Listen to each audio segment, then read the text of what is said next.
Stand by for the diplomatic surge. Britain's Foreign Minister David Miliband plans to boost the country's diplomatic efforts to counter extremism in the Middle East and South Asia. He also speaks of deeper engagement in conflict prevention and resolution. But is it hard-headed internationalism or an attempt to save face?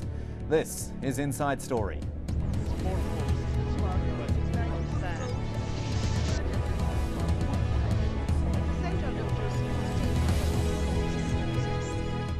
Hello there, I'm Kamal Santamaria. Well, we've seen troop surges by the United States in the Middle East. Now Britain is planning a surge, but of quite a different sort. Writing in Britain's Sunday Times newspaper, the Foreign Secretary David Miliband says he wants to increase the number of diplomats in the Middle East. Miliband argues recent world events like the crises in Pakistan and Kenya prove the UK should re-evaluate the way it approaches foreign policy. To do that, he plans to put more resources into countering terrorism and nuclear proliferation and to boost Britain's role in conflict prevention. But he also wants to focus on increasing the British government's diplomatic efforts. Miliband writes, quote, "We plan a diplomatic surge in the Middle East and South Asia by raising the number of staff by 30%.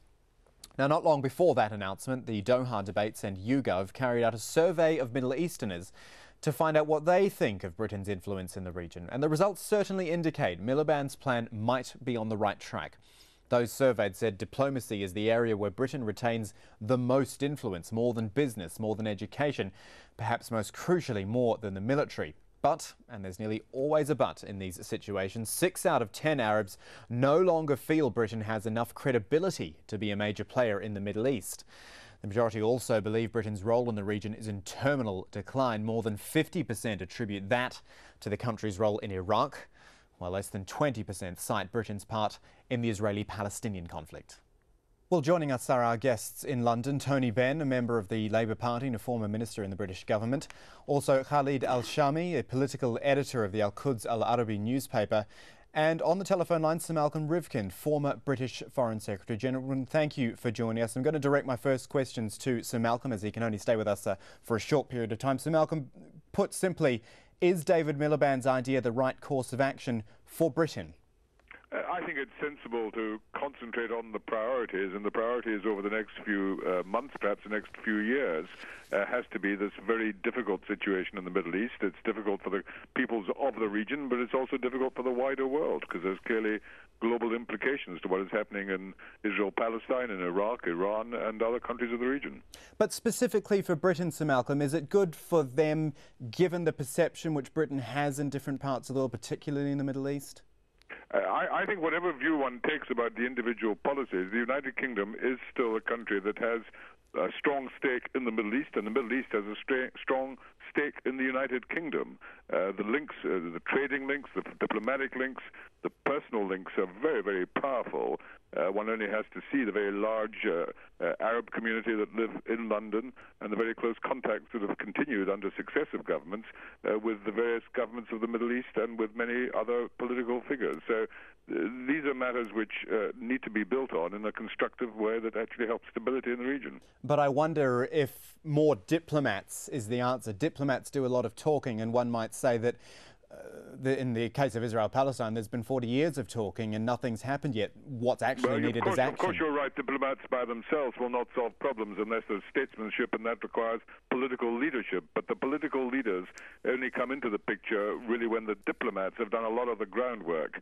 And, you know, yes, diplomats can easily be traduced, they can easily be criticized, but ultimately you have two ways of solving very major fundamental problems. One's by talking, the other's by fighting.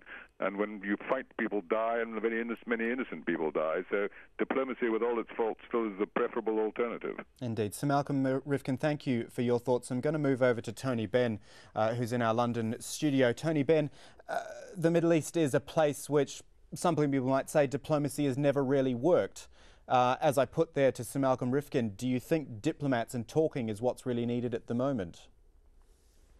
Well, the political initiatives have to come from elected people, from heads of state. And diplomats can do a lot of very important preparatory work and soften things up and maintain contact with each other. But I mean, there are some really big problems that have not been resolved. I mean, if you take the Palestine-Israel thing, the so-called roadmap is a complete fraud.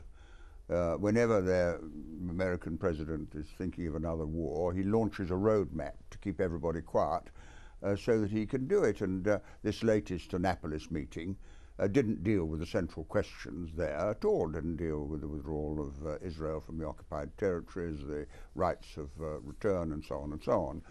And as far as the Iraq situation is concerned, I mean, it is a war that is being lost, as in Afghanistan.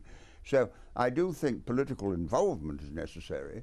You see, the background is quite interesting, because when I was born, there was a British Empire in the Middle East. After the Ottoman Empire collapsed, Britain governed Palestine, Britain had been in Egypt since 1882, Britain was in Jordan and so on. And then at the time of Suez, which was the last imperial outburst, which failed, it was actually the Americans that opposed the attack on Egypt in 1956. And from then on, that was 50 years ago, America became the dominant force. Now, I really do wonder whether it's wise or helpful in any way for Britain to tie itself so closely to American policy. The most recent and disgusting example was the Israeli attack on the Lebanon, where Bush and Blair opposed a ceasefire, as a result of which hundreds, if not thousands of people were killed and more were made refugees, and then pretend that this is all now a part of a new initiative. I think we have to speak the truth, and if you do that, then diplomats and political leaders can play some constructive role. And the problem being, with that point you make about the ties with the US, I'm quoting David Miliband from his article in the Sunday Times. He says, all our goals require strong bilateral relationships, not least with the United States, our single most important partner. It doesn't look like this current government under Gordon Brown is going to distance itself or even realign itself any further away from the United States than the previous government did. Well, I don't know, because I have no inside knowledge, but I was pleased when Gordon Brown went to Washington, and when Bush paid a warm personal tribute to him, Brown paid a tribute to the United Nations, and then Malek Brown, who was deputy to Kofi Annan, was appointed to the government. But I mean, clearly America has enormous influence in Britain, and anything that could be presented in any way as a break would have massive economic and political consequences. But remember this, the special relationship doesn't mean you do everything the other says. I give you 2 or 3 examples. The day I was elected to Parliament, which nobody would ever forget, the 30th of November 1950, Truman said he might use an atomic bomb in the Korean War, and the British Prime Minister, Clement Attlee, flew straight to Washington and stopped it. At the time of Suez, as I mentioned, Eisenhower stopped Eden. At the time of the Vietnam War, Harold Wilson, the British Prime Minister, absolutely refused to send any troops to Vietnam. And so I think the special relationship must be a relationship of candor. And anyway, Bush doesn't represent American opinion. The Republicans, I hope, are on the way out. And what we really want now is to reflect a bit more in Britain and America the true body of opinion, which is in favour of withdrawal from Iraq and Afghanistan and a settlement that meets the needs of the people of the Middle East. OK, then let me bring in Khalid Al-Shami over there in Westminster. What do you think? Do you think the Arab world needs more Western influence, more British influence? Well, it depends really what kind of influence. As someone from the region, I would say it is a matter of fact that the image of the United Kingdom has been severely damaged in the last few years, that it became unpopular as it has never been before, thanks to the Bush-Boodle diplomacy, if you like, by Tony Blair.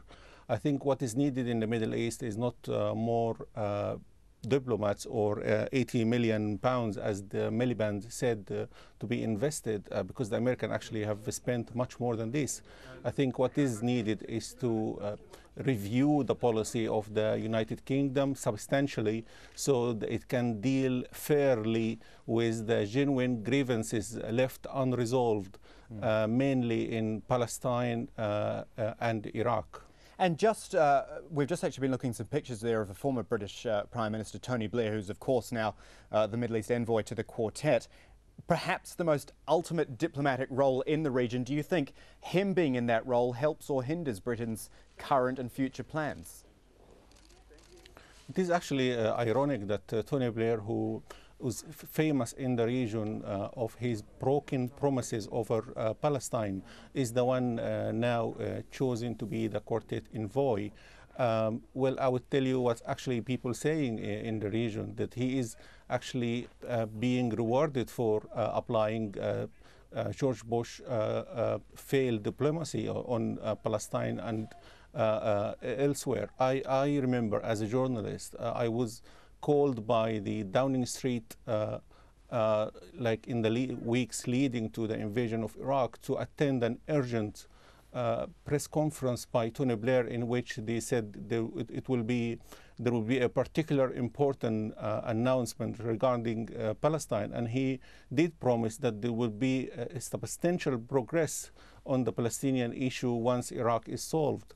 And now we can all see that it was only an attempt to stabilize the situation in Palestine in order to allow the invasion of Iraq to go as smoothly as possible. So this man is seen in the region now as he's like being rewarded, cashing in, making $1 million a month from lectures, as we read recently, for basically for his role in the failed American policy in the region. All right, we're going to take a short break here on Inside Story, but back with more on Britain's involvement in the Middle East in just a few moments. Stay with us.